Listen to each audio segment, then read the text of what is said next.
얼마 전에 뉴스를 봤는데 배우 유아인 씨가 살던 63억 원짜리 집이 팔렸는데 그 집을 산 사람이 7살짜리래요. 그것도 전액 현금으로 사셨대요.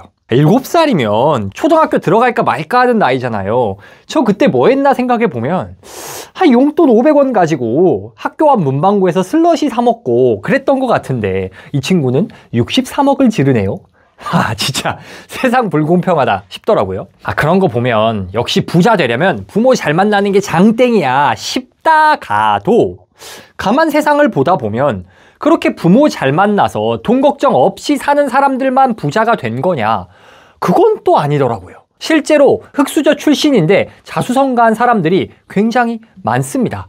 이게 뭐 소설 속 이야기가 아니라 우리나라 재벌 탑 순위 이렇게 매겨보면요, 자수성가 분들이 꽤 많이 계십니다. 그러면 또 그런 분들 이야기를 듣다 보면 나도 할 수 있는 건가 생각이 들기도 하죠. 그래서 오늘 영상에서는 재산을 상속받지 못한 흙수저도 문제없이 부자가 될 수 있는 방법에 대해서 이야기해 보도록 하겠습니다. 부모 찬스 단 하나도 없이 맨 땅에서부터 시작해 자수성가에 성공한 사람들은 어떤 방식으로 부자가 됐는지를 제가 분석하고 연구해 봤습니다. 딱 3가지 포인트로 정리해 봤으니까요. 끝까지 집중해서 들어주세요. 자, 흙수저가 문제없이 부자가 될 수 있는 비결을 딱 한마디로 제가 정리해 드리겠습니다. 오늘 영상 이것만 가져가셔도, 이것만 기억하셔도 핵심은 정확히 간파했다라고 보실 수가 있어요. 그게 뭐냐? 바로 이기는 싸움을 하라는 겁니다. 이게 제일 중요하니까 한 번 더 말씀드릴게요. 흙수저가 부자가 되려면 이기는 싸움을 해야 합니다. 무슨 말이냐? 자, 흙수저라는 말이 무슨 뜻입니까? 자본을 타고나지 못한 사람을 우리가 흙수저라고 하잖아요. 그 말인즉슨 자본을 기준으로 하면은 우리는 시작부터 불리한 상황에서 스타트를 끊는 겁니다. 그런데 언제 자본이 우리에게 불리한 조건으로 작용을 하냐면 게임의 조건, 게임의 규칙이 자본으로 결정이 되면 그때 불리한 게임을 하게 되는 거예요. 뭐라고요? 게임의 규칙이 자본인 게임에선 우리가 불리한 게임을 할 수밖에 없다는 겁니다. 그 불리한 상황을 뒤집는 자들이 가끔 존재하지만 기본적으로 우리가 질 확률이 높은 싸움을 할 이유가 없다는 거예요. 그럼 무슨 말이냐? 나에게 불리한 조건인 자본이 기준이 되는 싸움이 아니라 자본이 아닌 나의 디스어드밴티지를 내려놓고 나에게 유리한 상황에서 시작할 수 있는 게임을 해야 한다는 겁니다. 즉, 내 싸움의 운동장을 옮겨야 하는 것이고 내 싸움의 규칙을 바꿔야 하는 거예요. 내가 이길 수 있는 방향으로. 자, 그렇다면 어떻게 해야 환경을 바꿔서 내가 이길 수 있는, 이기는 싸움을 할 수 있을 것이냐? 그 구체적인 방법을 소개해 드리겠습니다. 첫 번째, 운동장을 옮겨라 입니다. 제가 아까 말씀드렸다시피 흙수저는 상대적으로 자금력이 약할 수밖에 없습니다. 처음부터 큰 자본이 필요한 시장에서 금수저랑 정면으로 맞짱 뜨면 거의 90% 질 수밖에 없습니다. 예를 들어서 부동산 개발 사업을 한다던가 아니면 설비 자금이 많이 필요한 제조업을 한다던가 이런 쪽의 사업은요, 애당초 막대한 초기 자본이 들어가게 됩니다. 그리고 그 돈을 얼마나 더 많이 투입하냐에 따라 원가 경쟁력이 달라집니다. 결론적으로 자본의 크기가 싸움의 성패를 결정해 버린다는 겁니다. 그런데 생각해 보면은 우리가 굳이 그 싸움판에 들어갈 필요가 있습니까? 여러분 잘 생각해 보면요, 세상에는 아무리 돈이 많고 아무리 권력이 세고 아무리 인맥이 화려한 금수저여도 머리를 숙여야 되고 자세를 낮춰야 되는 상황이 있습니다. 대표적으로 어떤 상황이에요? 만약에 의사 선생님을 만나야 한다. 어떻습니까? 대기업 회장님이 아무리 잘나고 뭐 어쩌고 저쩌고 해도 의사 선생님이 그렇게 식사하시면 안 됩니다. 수술하셔야 됩니다. 이렇게 말하면 어때요? 네 하고 고분고분해야겠죠. 이 사람이 돈이 많고 권력이 세고 그딴 건 필요 없습니다. 왜? 의료 지식이라는 전문 분야에서 게임을 하면 그 운동장에서는 의사 선생님이 왔다니까. 돈보다 지식이 더 우선순위가 되는 공간이니까. 또 다른 예를 하나 들어볼까요? 운동 동호회 가면 거기서 짝 먹는 사람은 누굽니까? 제가 옛날에 배드민턴을 쳤거든요. 배드민턴 동호회에서 짝 먹는 사람은 돈 많은 사람이 아니에요. 오히려 배드민턴 동호회에서 돈 자랑하면 뭐야 쟤 이렇습니다. 거기서 왔다는 누구예요? 배드민턴 잘 치는 사람이에요. 그러면 그곳은 배드민턴 실력이 승부를 결정하는 운동장이 될 수 있다는 거죠. 방금 제가 말씀드린 의사 선생님의 사례와 배드민턴 동호회 사례는 말 그대로 예시입니다. 그렇다면 이 예시를 비즈니스 세계에 적용해보면 어떨까요? 우리가 싸워야 하는 운동장의 게임 조건이 자본이 아니라 지식과 전문성이 게임의 조건인 운동장으로 옮겨야 합니다. 그리고 지식과 전문성이 성과를 결정할 수 있는 사업 영역을 찾아서 거기에 도전해야 됩니다.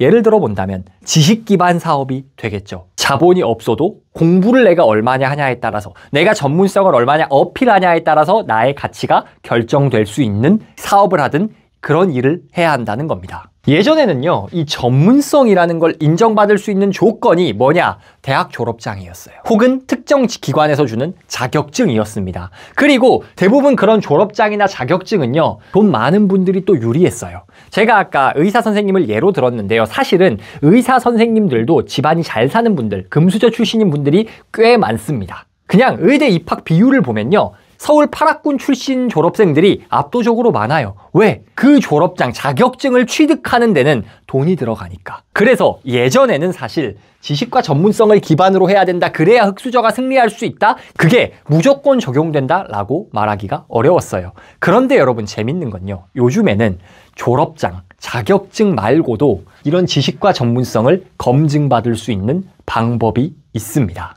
요즘 시대에는 어떻게 하면 되나요? 바로 SNS가 마치 예전의 졸업장, 자격증과 같은 역할을 합니다. 내가 SNS에 어떤 노력을 해왔으며 그 노력을 통해 어떤 성과를 냈는지 인스타그램, 유튜브에 여러 가지 기록을 남긴다. 그런 디지털 기록이 남아있으면 어떻습니까? 요즘은 그게 전문성이 돼요. 인스타에서 특정 분야의 팔로워가 많다. 그 사람이 그 분야의 전문가로 인정을 받습니다. 저는 패션 분야에서 유구한 대학 졸업장, 유구한 자격증 갖고 계신 분들, 어떤 해외 패션 기관에서 경험이 있으신 분들, 저는 몰라요. 근데 저는 누구는 압니까? 저는 깡 스타일리스트님은 알아요. 제가 아는 패션 최고 권위자예요. 자, 뭡니까? SNS에 우리가 쌓아놓은 기록, 그것들이 지식과 전문성의 증거로 작용할 수 있다. 즉, 우리에게 유리한 운동장을 만들어줄 수 있다라는 겁니다. 예전에는 이게 불가능했죠. 그러나 지금은 가능합니다. 미국의 마케팅 구루로 유명한 게리 바이너척이란 분이 계십니다. 제가 책도 소개했었죠. 그런데 게리 바이너척은 처음에 어떤 일로 시작했냐? 부모님이 와이너리를 하셨어요. 와인 가게. 그래서 그 사업을 물려받았습니다. 그런데 게리가 물려받은 와인 사업이 엄청 막 자본이 풍족하고 막 경쟁업체 대비 막 엄청 뛰어난 성과를 내는 그런 업체가 아니었거든요. 그런데 게리 바이너척은 생각을 한 겁니다.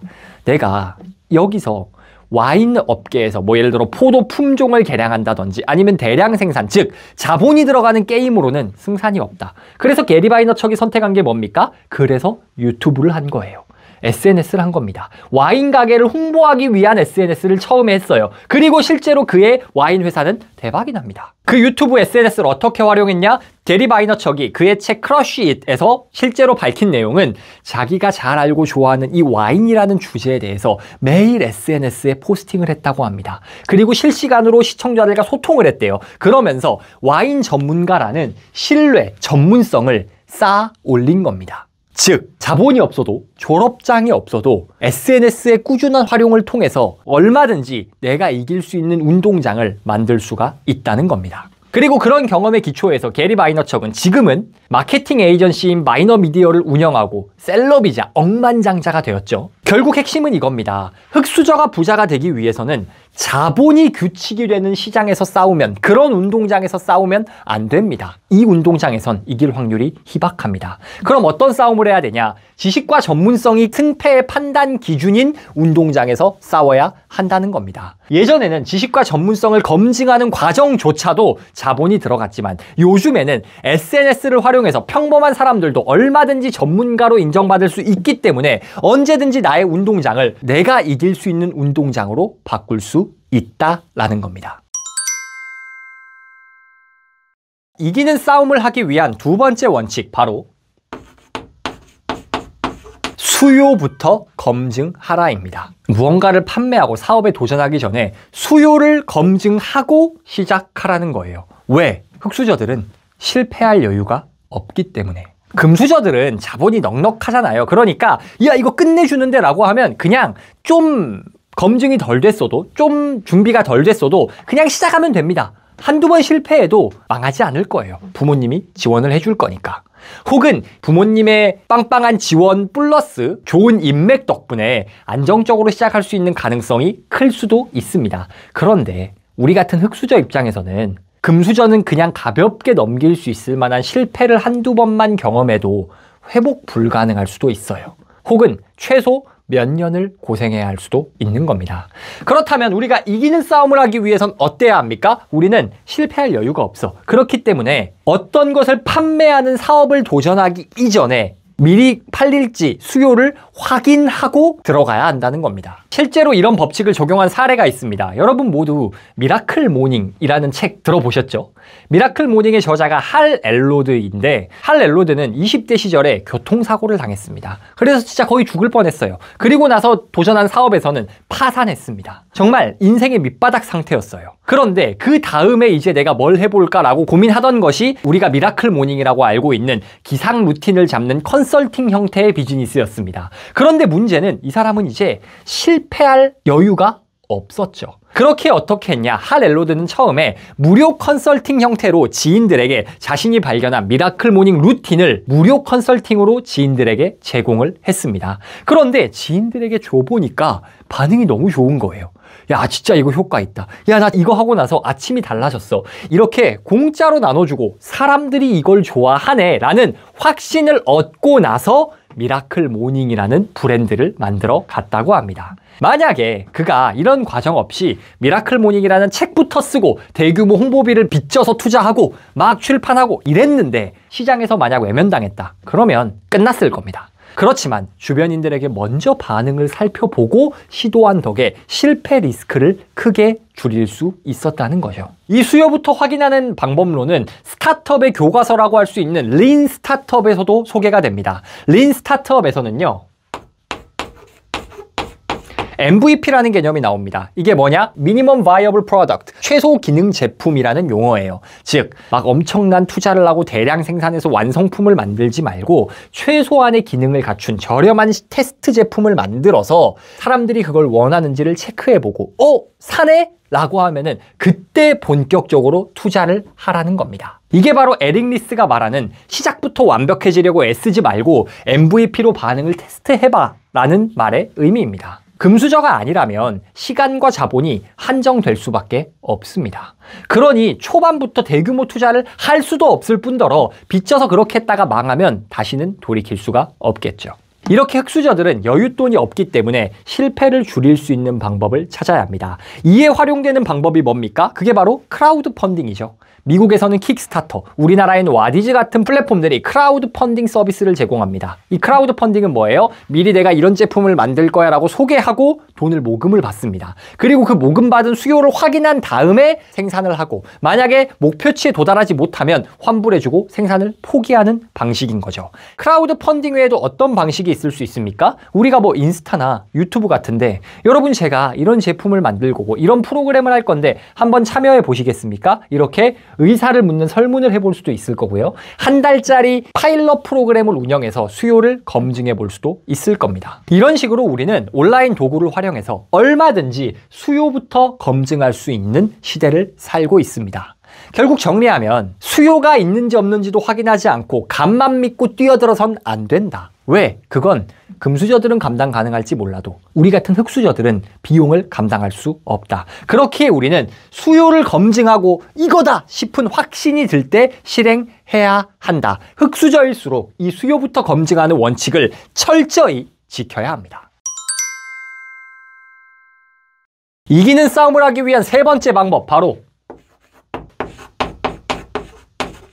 경쟁자 외주화입니다. 이게 무슨 말일까요? 우리와 경쟁하는 대기업들, 돈 많은 사람들, 금수저들, 이런 사람들을 저 나쁜 놈들, 썩을 놈들, 이게 아니라 내 적이라고 생각하는 게 아니라 저들을 마치 나의 외주 업체다라고 생각을 하는 겁니다. 무슨 말일까? 여러분, 대기업들은요, 돈 많은 분들은요, 어떤 사업을 시작할 때 엄청난 연구 개발비를 투입합니다. 그리고 시장 조사에 많은 비용과 인력을 투자해요. 그래서 그들이 시장 조사를 열심히 해본 다음에 야, 이거 된다라고 하면은 큰 자금을 들여가지고 광고를 집행하기도 하고 시장 파이를 키웁니다. 즉, 이 말은 바꿔 말하면 뭐냐? 대기업이 뛰어들어가지고 막 적극적으로 홍보와 마케팅을 하고 있는 시장은 수요가 검증된 시장이다 라고 생각해도 나쁘지 않다는 겁니다. 근데 우리는 보통 이러면 어떻게 생각하냐? 야, 대기업이 뛰어들었으니까 나는 저기 들어가면 안 되겠다 라고 생각을 하는데, 그게 아니라 대기업이 마치 나의 외주 연구소라고 생각하고, 야, 저 사람들이 수요를 검증해 놨잖아. 그러면 수요가 검증된 시장에서 조금만 다르게 하면 되겠다 라는 방식으로 접근해야 한다는 겁니다. 대표적인 사례가 뭘까요? 여러분, 예를 들어 스타벅스, 투썸플레이스 이런 대형 커피점들 있지 않습니까? 그런 대형 커피점들이 많이 입점했다는 건 무슨 뜻이에요? 그곳에 커피를 먹고자 하는 직장인이든 사람들의 수요가 많다는 겁니다. 입지 분석을 아주 기가 막히게 했을 거 아닙니까? 그런데 여러분, 재밌는 건요, 그런 대형 프랜차이즈 카페가 들어서면 주변 카페는 다 망하냐? 아니에요. 대형 프랜차이즈 커피, 특히 스타벅스가 존재하는 지점 근처에서요, 개인 카페로 승승장구하시는 분들도 굉장히 많습니다. 실제로 이건 우리나라 이야기뿐만 아니라 스타벅스의 본고장, 본점이 있는 미국 시애틀에서도 일어나는 일이에요. 미국 시애틀 인근에 로컬 카페들이 굉장히 많다고 합니다. 왜 많냐? 거기는 스타벅스의 본고장이잖아요. 즉, 그 지역 주민들은 그 커피의 본고장, 뭔가 그 스타벅스로 인해 키워난 커피 문화가 그곳에 배어 있어요. 그러니 그곳에서 잘 되는 로컬 카페들은 어떻게 접근하는 겁니까? 야, 이 동네 사람들은 커피를 좋아해.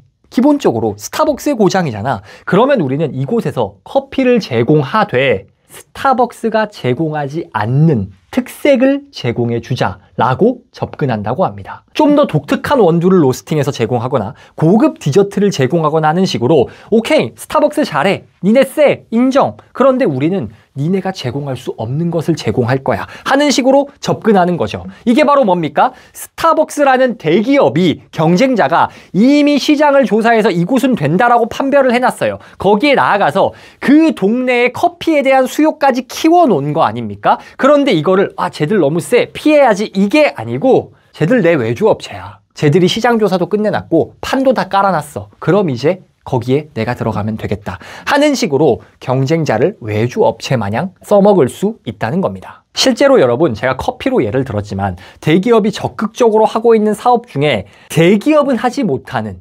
개인이어야 할 수 있는 그런 차별점인 모델이 분명히 존재합니다. 마케팅 시장에서도요, 마케팅 회사, 큰 회사들이 있어요. 그런데 그 회사들이 다 엄청 잘하고 완벽할 것 같지만 틈이 굉장히 많습니다. 왜? 조직이 크면 그 조직을 시작한 사람 혹은 창업자의 어떤 마케팅 노하우와 실력 정도가 말단 직원에게까지 잘 전수가 안 되거든요. 그래서 실제로 마케팅 시장에서 개인 프리랜서로 활동하면서 대기업보다 훨씬 더 큰 성과를 내고 계신 분들도 많이 찾아볼 수가 있습니다. 그런데 중요한 건 뭐예요? 마케팅의 예시처럼 큰 기업이 뛰어들었다라는 건 거기에 수요가 있다는 뜻이기 때문에 내가 먹을 파이도 분명히 존재한다는 거겠죠.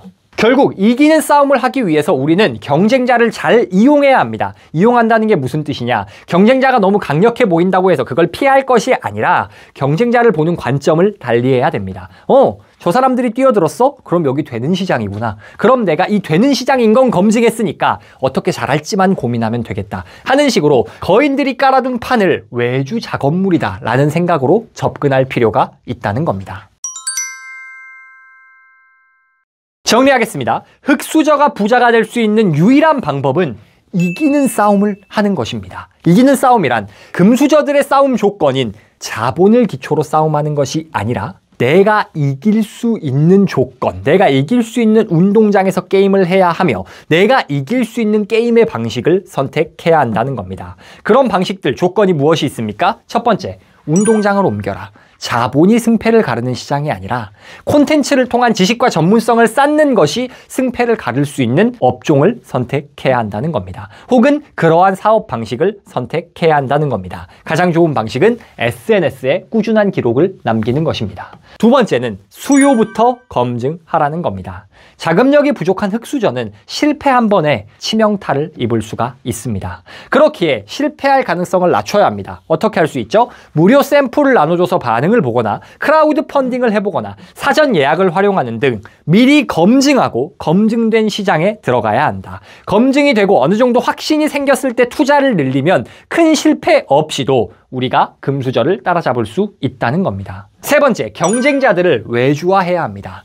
이미 대규모 자본을 투입해 시장을 열어둔 대기업이나 금수저들이 만들어 놓은 결과물을 적극적으로 활용해야 합니다. 그들이 자본을 투입한다는 건 수요에 대한 검증이 끝났다는 뜻이고, 그렇다면 우리는 그 안에서 세분화된 니즈를 찾아서 나만이 제공할 수 있는 틈새 시장을 확보할 수 있습니다. 이렇게 된다면 자본을 가지고 맞짱을 뜨는 것이 아니라 이들의 자본을 활용해 검증된 시장에서 나만의 비즈니스를 만들어갈 수가 있겠죠. 결국 이 세 가지는 무엇이냐? 내가 이길 수 있는 싸움, 내가 이길 수 있는 운동장을 직접 설계하라는 내용으로 귀결될 수 있습니다. 금수저들 솔직히 부럽잖아요. 부러워. 그런데 부럽다고 뭐 어떻게 할 겁니까? 우리가 뭐 부모님 탓하고 왜 나는 가난할까 이렇게 한탄해봤자 의미 있습니까? 의미 없단 말이에요. 우리가 그건 할 수 있는 게 없는 부분입니다. 그런데 우리가 할 수 있는 영역은 무엇입니까? 내 전장, 내 운동장을 조금씩 설계하고 그 전장으로 옮겨가는 거. 이거는 우리가 할 수 있는 거잖아요. 그리고 지금은 그 어느 때보다 그 전장을 옮기기 수월한 시대입니다. 이 영상을 참고하셔서 여러분이 금수저들의 게임이 아닌 흑수저들의 이길 수 있는, 이기는 싸움을 하실 수 있기를 응원하면서 오늘의 컨텐츠 마무리하도록 하겠습니다. 시청해주셔서 감사합니다.